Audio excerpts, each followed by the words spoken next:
मजदूरों के पास भले ही रोजी रोटी के लाले हों, लेकिन ये मजदूर लोग सियासतदानों के लिए रोजी रोटी का लंबा इंतजाम कर रहे हैं। प्रवासी मजदूरों को लेकर जो सियासत दिल्ली से शुरू हुई थी, वही सियासत अब मुंबई, लखनऊ और पटना तक पहुंच गई है, क्योंकि अब ये मजदूर एक नए वोट बैंक के तौर पर उभर रहे हैं। योगी आदित्यनाथ और उद्धव ठाकरे की नोकझोंक शुरू हो चुकी है और अब एक ऐसे मकाम तक पहुंच चुकी है कि मजदूर के रूप में जो वोट बैंक उभर रहा है, उसकी छीना झपटी की तस्वीरें अभी से साफ होती हुई नजर आ रही हैं। ऐसे में जो जंग यहाँ पर योगी आदित्यनाथ और उद्धव ठाकरे के बीच में मजदूरों को लेकर छिड़ी हुई है, उसमें अब राज ठाकरे भी कूद पड़े हैं, बिल्कुल अपने अंदाज में। भले ही राज ठाकरे ने योगी आदित्यनाथ के एक्शन पर रिएक्शन दिया हो, लेकिन ये उनका पुराना राजनीतिक स्टाइल है।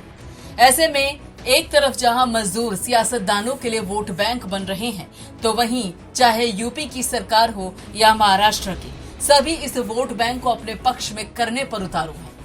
मजदूरों के बहाने तमाम राजनीतिक बयानबाजियां शुरू हो चुकी हैं और ये कुछ और नहीं बल्कि आने वाले वक्त में जो मजदूर वोट बैंक के तौर पर उभर रहे हैं, उनकी छीना झपटी की सिर्फ एक तस्वीर है।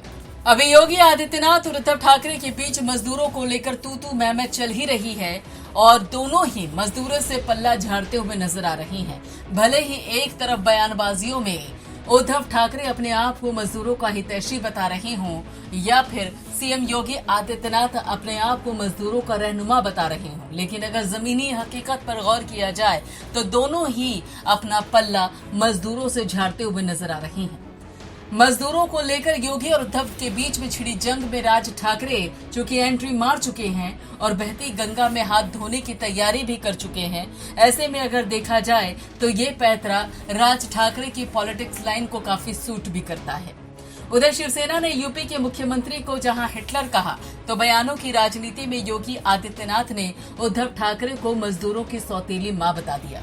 साथ ही मजदूरों पर हो रही इस राजनीति में योगी आदित्यनाथ अन्य राज्य सरकारों से 2 कदम आगे निकल गए और एक नया नियम बना दिया कि अगर किसी भी राज्य सरकार को यूपी के मजदूर चाहिए तो उन्हें पहले यूपी सरकार से परमिशन लेनी होगी।